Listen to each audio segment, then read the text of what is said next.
We're gathered together again, carefree cooks from all over. Welcome. It's Tuesday Talk Live. I'm Chef Todd Moore, and we've got some important stuff coming up. Not only today, but over the next few weeks is really the toughest holiday cooking of the year. The toughest time of the year for cooking for home chefs like us is upon us. And I want to set out to help you with that because we're all carefree cooks, right? If you are not watching this on a Tuesday, you need to go to webcookingclasses.com/live to make sure you sign up for the messenger bot and you get all the messenger beforehand. So you know we're going to be live, we're going to be together because I do this every Tuesday at noon Eastern time, and I pop up doing those cooking lives from time to time. So you're going to want to make sure you're signed up with the messenger system because we're all carefree cooks, right? We create our own recipes. We bring our friends and family together over great food and cooking. Plus, we learn every time we cook. We define our own cooking styles.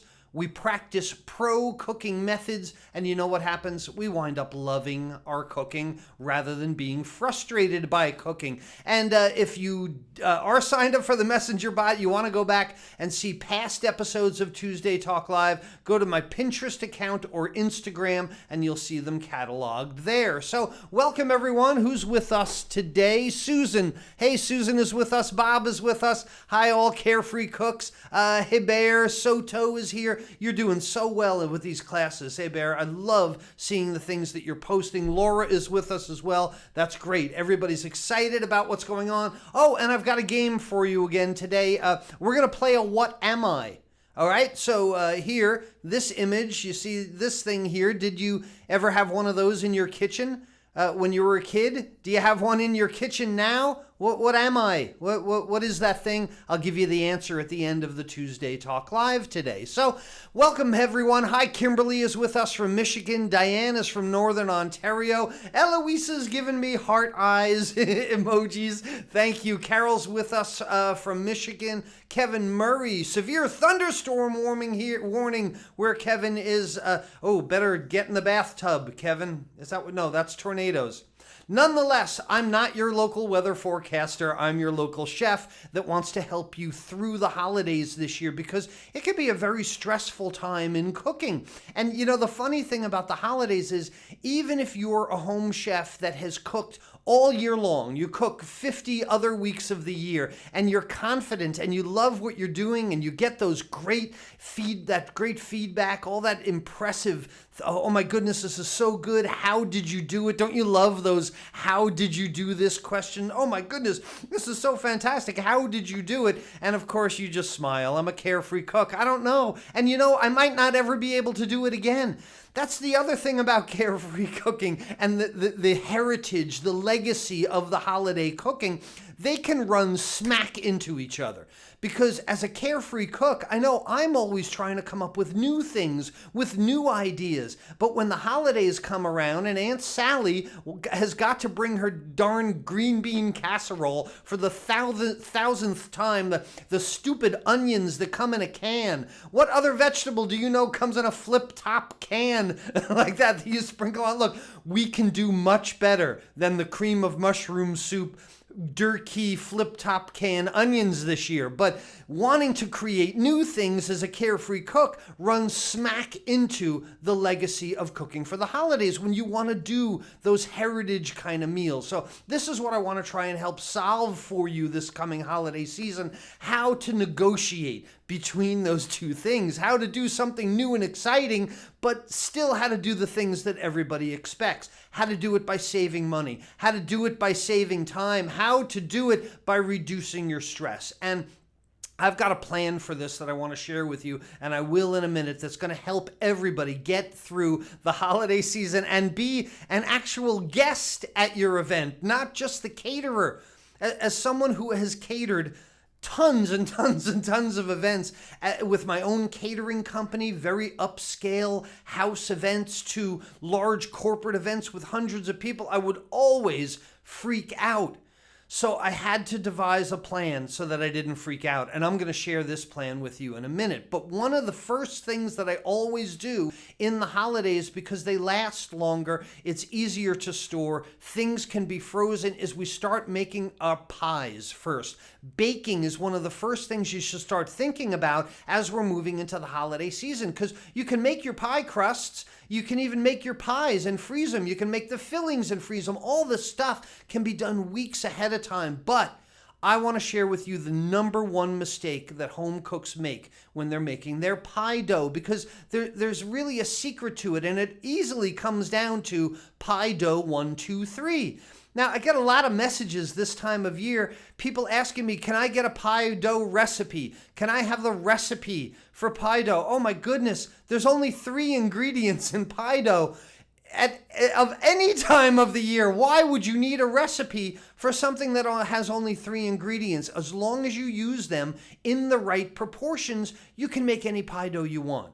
Then, when you have an underlying knowledge of how the ingredients in baking work together, like we teach in web cooking classes, I think it's week 30, that is the introduction to baking, and it introduces you to all the elements in baking, the ingredients and what they do. It's an orchestra kind of thing, and you want to hear each orchestra player separately. So yes, you can add apple cider vinegar. Acids will tenderize it. Yes, you can add more fat. Fat will tenderize it. You can make all these adjustments, but it always comes down to a pie dough 1, 2, 3, and that's where you make any pie dough with 1 part cold water, 2 parts fat, and 3 parts flour. You probably need a little pinch of salt in there to kind of awaken the palate as well. So there it is. There's every pie dough known to mankind.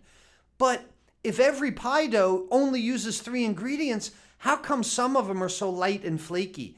How come others are really dense, and chewy? How come some you use for the top of your pie crust, others you use for the bottom? Some you use for like meringue or wet pies, others you use for dry pies. Think about an apple pie or a peach pie. You could use fresh sliced peaches, or you could use peach pie filling from a can. The crust for those 2 things needs to be dramatically different. So how do you come up with a wide array of different pie crusts when they're all made out of only 3 ingredients? Crazy, right? Well, it all has to do with the mixing, with how you mix your pie crust. So using my 1, 2, 3 formula, I'm going to use 8 ounces of cold butter cut into cubes, along with 12 ounces of flour, and I'm going to mix it until I get one of 2 things. I'm going to get coarse cornmeal, and you see here, there you go. I'm going to get very large pea-sized pieces of fat. This is going to create a flakier crust. Meanwhile, if I continue to mix it and I get a coarse cornmeal kind of thing, like gravelly, this is going to be a denser crust. So even though it's only 3 ingredients, it all comes down to how long you mix it, basically. It's a biscuit method. And in web cooking classes in 31, I guess it is, 32, we talk about the different mixing methods. And a biscuit method is anytime you cut cold fat into flour or into a starch. The size of the fat is going to dictate whether you have a flaky, light, crispy, or very dense crust. The smaller the pieces of fat, the more dense your crust is going to be. So with this knowledge that the ingredients are always the same and how you mix it, then you come up with the difference between a flaky and a mealy crust. So a flaky crust is the one with the large fat. The mealy is with the small fat. The flaky crust absorbs liquids. The mealy crust resists liquids. The flaky crust is generally the top crust. The mealy crust is usually the bottom. Flaky for dry, mealy for wet. Flaky will give you soggy bottom if you try and use it on the bottom, and mealy will give you that dense bottom that will resist the liquid. This is entirely what baking of pies has to do for the holiday season. So it's my first tidbit that I can share with you is the pie dough 1, 2, 3 that I want you to start thinking about. But you know what? I have so many more tips for you coming because there's all kinds of stuff about turkey. There's potatoes. Oh my goodness, enough with the mashed potatoes already, all right? There's got to be a more exciting potato dish that you can bring to the table this year. Then you've got cooking vegetables. Well, that's dramatically different than roasting a bird or cooking starches. You got to make your gravies. It can really get exhausting. And like I said before, I've done this on a professional level, on a huge scale, and then I would go home and cook for my family. I'd have 10 or 12 or 15, 16, I think was the largest one year. I'm cooking for 1,000 during the day, and I get stressed out about cooking for 16, you know? So I had to come up with a plan. And I do have a plan now, and it's the plan that's going to help you as well. It's my holiday cooking success plan, and I've just started this free class that I really want you to join if you are at all concerned about trying to take all your carefree cooking skills from the past year and bring them into the most stressful and demanding home cooking time of the year when everybody's going to be over. And they're going to be criticizing, hopefully not, but judging, hopefully not, appreciating, that's a better word, not only your cooking, but your baking. So in my holiday cooking success class, we're going to discuss my 5-step plan for saving time, saving money, and exploding your confidence in the holiday kitchen. So go to webcookingclasses.com/turkey. There's where you can sign up for the next installation of this class. I'm going to be doing them all throughout the holidays and helping you get to the point where you're putting on the best meal this year and you're actually a guest at the table rather than feeling like the caterer, which you don't want to be. Trust me, cleaning everything up and cooking all that time, you want to feel like it's a joy. And my 5-step plan that came out of cooking for thousands of people is what I'm going to be sharing with you for the next few weeks. So webcookingclasses.com/turkey is the way it is. We started talking about baking today, and one of the things that I want you to really think about in the coming season, whether you're baking breads, cookies, pies, there's a lot of holiday cookies coming up. There's one thing that I really want to try and get in your head because nobody thinks this way, except maybe carefree cooks. I get more questions this time of year about how long someone should bake something at what temperature, okay? Now, if you're in web cooking classes, you already know that your oven cannot be trusted, okay? It is working against you. Your oven in your home is actually working against you. It's lying to you. So if you want to put the difference between time and temperature together, how long you cook something at a temperature you can't really quantify, it's no wonder your cakes, your pies, your cookies are all over the place, right? So let's stop cooking by time and temperature in this regard. Let's start looking at the mixing methods, because I'm here to tell you, and this is the thought I want to get into your head, your cooking mistakes this year will be made in your mixer, not in the oven. The time and temperature of baking the stuff, yeah, very, very important, but you can ruin your cake way before it ever makes it to the oven. Your mistakes will be made in the mixer, not in the oven. So get that little thought worm into your head for your baking this year. Chef Todd wants me to spend a lot more time and attention on how I'm mixing the items, and that's going to be a lot of the theme of what we're talking about in the coming holidays. How's everybody doing out there? Susan, yeah, getting an oven thermometer made all the difference. Don't believe your oven, quantify it. Or, really, when I've worked in commercial kitchens, the chefs come in the morning, we turn all the ovens on as hot as they can go. Most of them are like 500 degrees. We just crank the heck out of them.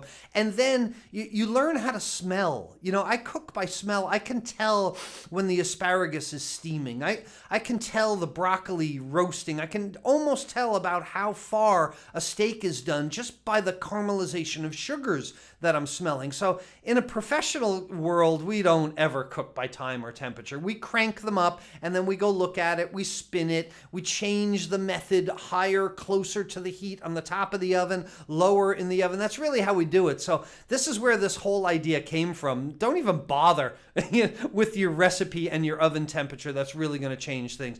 Susan cooks by smell also. That's great. Hubert knows his oven is about 25 degrees off. He's going to adjust for that in the effects of heat on food, right? Everybody starts to know this. Michael says he makes his pie dough by hand. Now, that's not a bad idea, and I'll tell you, one of the best hand tools for making a pie dough, I wish I had a picture of it. It's got a handle and then like 6 wire rings on it. Grandma might have had one. It's a cutting tool. It's a fat cutting tool. Those are really good if you don't have a mixer for cutting the fat in, because again, we want consistent size pieces, either large or small, for flaky or mealy. That's the way to get your cooking started this year for the holidays. Jerry goes by temperature and aroma also.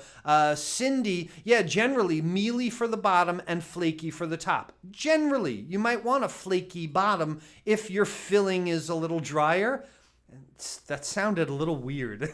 You might want a flaky bottom if your filling is drier, or a mealy bottom if you've got a soggy, I don't know. But look, it's all part of my holiday cooking success course. And if you join the class, we're going to learn a lot more about it. So what else has been going on in our Carefree Cooks community? Are they starting to bake?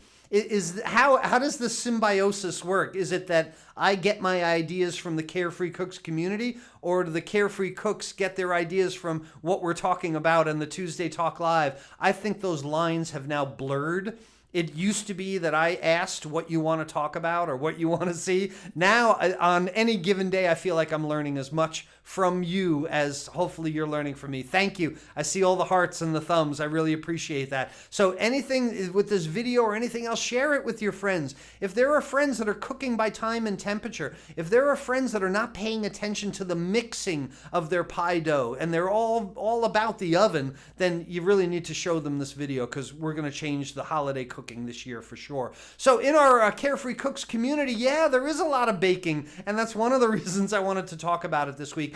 Don Traub, one of our original members, I think, one of the founding members of the Carefree Cooks community, he's working on his banana bread this year. Man, I love banana bread. Not only like when it's cooked and then eat it, but then what we used to do is fry it in butter, like pan fry it in butter, get it crispy on the top, with cornbread as well. So Don's doing his quick breads. Quick breads use a creaming method. And when you start to be a carefree cook and think about all of cooking as methods, you go, oh, cookies and breads, quick breads that use baking soda or baking powder as a leavener, they're a creaming method. So just like I showed you with the shortbread cookies I was making on Sunday, a creaming method, it is most important to get as much air into the creamed fat and sugar. That's the success of Don's banana bread. Next, Ernie. Ernie's working for a church fundraiser. Just think about what great baking skills, knowing the relationship between the ingredients, how that enables you to give of yourself to others at the holidays. It's touching, right? Good for you, Ernie. Ernie's doing challah bread. Challah bread is a yeast dough product. Yeast is a living organism. You feed it sugar, it emits carbon dioxide, and it leavens your bread. Totally different than the creaming method and Don's cake. James is also, there we go. James is also using a yeast dough method. He's making his own brioche hamburger buns. You know, so many of the carefree cooks, they're used to buying things, then they learn how easy it is to make it. They get confidence, they see the tremendous difference, and they never go back again. We were talking about it in our community today. Dave Williams, another early founding member, was in a jam, and he had the grandkids coming over. He didn't have any of his famous sauce ready. He had to go to the store, take a jar of sauce, and he said he hasn't bought a jar of sauce in years, he said, and it wasn't even close. It was terrible. So this is what happens when you're a carefree cook. You wind up making it better than you can anywhere else. And James wound up making quite a hamburger there. Beautiful 3rd pound burger, because he knows a grilling method as well, along with his brioche. and it looks like a good amount of melty cheese on there. Stab it right through the heart. That's a good looking burger. Kathy was doing chocolate chip muffins, little individual mini chocolate chip muffins. Much closer in method to Don's banana bread, because again, it's a creaming method. Although some muffins can be made like a brownie with a muffin method, which is when we melt the bread. So, you get the idea that this is what demystifies all of baking. It's when you know what the method is and what result that method achieves for you as well. Beautiful French bread from Michael. I think he's put all his other bread baking on hold from now because he's got it. He's got it nailed down entirely. Beautiful French loaf. Cut that open. Look at that grain on there. Nice consistent holes. That's when you know it was leavened correctly. If you make a French loaf and you see large holes in there, big holes, it's what one of my mentors, Chef Jan Bandula, he was Polish, from Poland. If you brought Chef Bandula a bread that had big holes, he would look at it, he would go, "Is no good, is mouse hole. Is mouse live in there, is no good." So whenever I look at bread now and I see a mouse hole, but no mouse holes here. Beautiful grain on that bread as well. Who else is doing?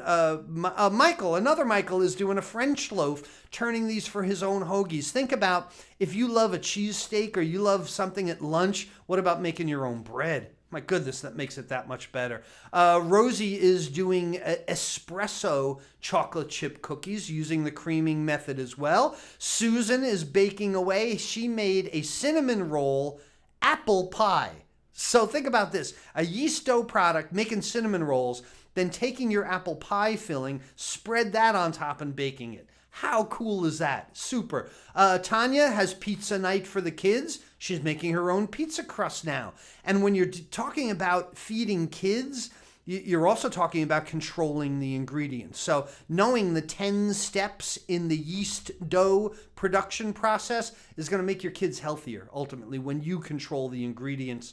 This was a really cool idea. Tony took a bread recipe, and in web cooking classes, everybody learns the 18, 10, and 2 formula. 10 steps, 18, 10, and 2 for the ingredients. And he had these cast iron skillets, these little cast iron pots. So he rounded, where we teach you how to round the dough in your hand. You spin it on the table and it creates more elasticity on it. When I was good, I could round 2 at a time in either hand. None with my foot, though. I was never able to do that. So he put it in this cast iron skillet, put the top on, put it in the oven. So what a great entertaining idea, right? That everybody gets their own cast iron skillet loaf of bread. Brilliant. I mean, how creative is that? And where does Tony's creativity come from, you might want to ask? It comes from his confidence. When you're confident in how to bake, then your creativity comes out. And you start thinking about these great new ideas, like Van's cheesecake.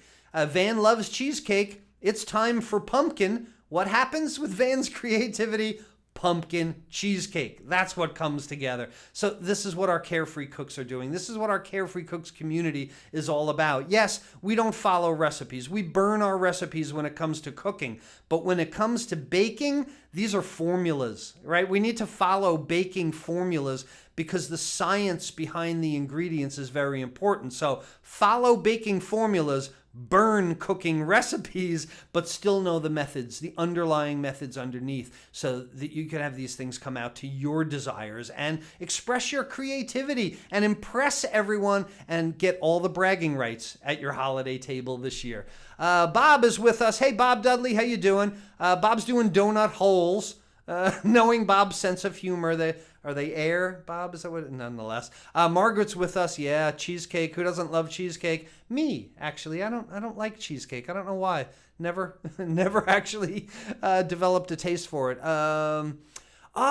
Susan is telling me the apple pie that was made. The apples go on the bottom and then it gets inverted. I get it. Nice plate up though. I love it. Bob is making a whole bunch of stuff for church as well. That's really cool. Let me refresh this so I can make sure I see all the comments. There we go. I gotta close that window. There we go. Let's see. Steven's making sweet bread. Good. Pan de muertos. Bread of the dead? Is pan de muertos bread of the dead? That's my limited Spanish. Is that a yeasto product, Steven? Susan is with us. Who else am I missing here? That's good. I get the tiniest little window to look at these comments, so it's really difficult sometimes. Yep, I see Steven. Dave is with us. Hey, Dave. Good. Yeah, Michael Jennings really. You know, one of the great things in our Carefree Cooks community is when people take pictures and post it in the Carefree Cooks community, because then what happens is a year later, you know, you get to see your progress. That's why it's so important to post your photos, even if it's a fail. You know, even if you think it's not any good, it's going to boost your confidence in the future to see those future photos. It's really cool. Let's see. Homemade rolls. Yeah, Jerry. That's good. Bob is cracking people up. People are cheering me on. A lot of LOLs. I forgot what I said already. That was LOL. Here is a spin. Bear puts olive oil in his pie crust. Okay.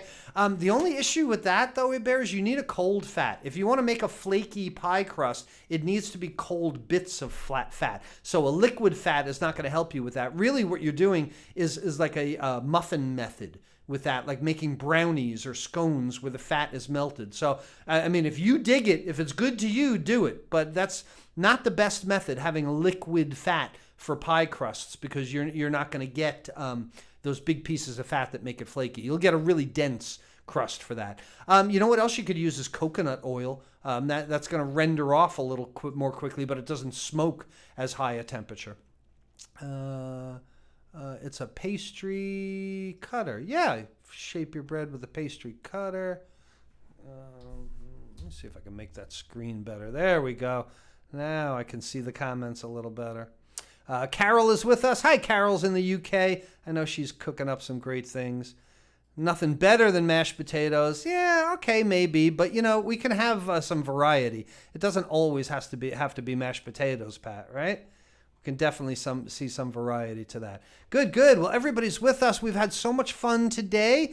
That's great. It's Tuesday Talk Live. I think I've answered all the questions. Yeah, Michael is talking about apple cider in his pie dough. I've heard of that before. The acid is a tenderizer. Acid absorbs, prevents gelatinization of starches. That's Heather's secret as well, putting the apple cider in there. Acids prevent gelatinization of starches, so it kind of slows down the absorption of liquid. That's why people put lemon juice or apple cider vinegar or things like that in their pastry dough. Garlic mashed potatoes is very good, Robin. There's no doubt about it. But I'm going to show you some new ways to do potatoes this year that I think you're going to want to do. Freezing the butter is not a bad idea. That's a little bit more closer to talking about croissants, making croissant doughs. If you froze your butter, pushed it into a layer, folded a yeast dough on top of it, you'd start making croissants, and that's why they're really flaky, because there is a ton of butter in them. That's why. So cool. We got a lot of questions today. A lot of people that are already baking. Our Carefree community, Carefree Cooks community is humming, and we are going. This is going to be the strongest holiday cooking season ever for all of us. We can all support each other. We can all help each other. Oh, and the What Am I today? It's a pie safe. Goes along with the theme of today. Did your grandma have one of these? Think about it. Back when our refrigerators were very small, we didn't have the gigantic vaults of food that we have now. A refrigerator was not very efficient, so they called it the ice box, because early days there was a big block of ice that was put on top of it. So if you remember grandma with a small refrigerator, you can't load all your pies in there. And the freezer was only about that big. So we needed a pie safe to keep the flies off the pies, to keep the some of the moisture. We didn't have plastic wrap back then either. So on the What Am I Today, if you guessed pie safe, you're correct. So this video today, if you loved what you saw, if you got some tidbits, some chef secrets about how to make the best pie crust this year, about how to start planning out your holiday cooking, if you want to invite someone to the Holiday Cooking Success webinar, go ahead and like this video. Share it with people. We need to spread the word to reduce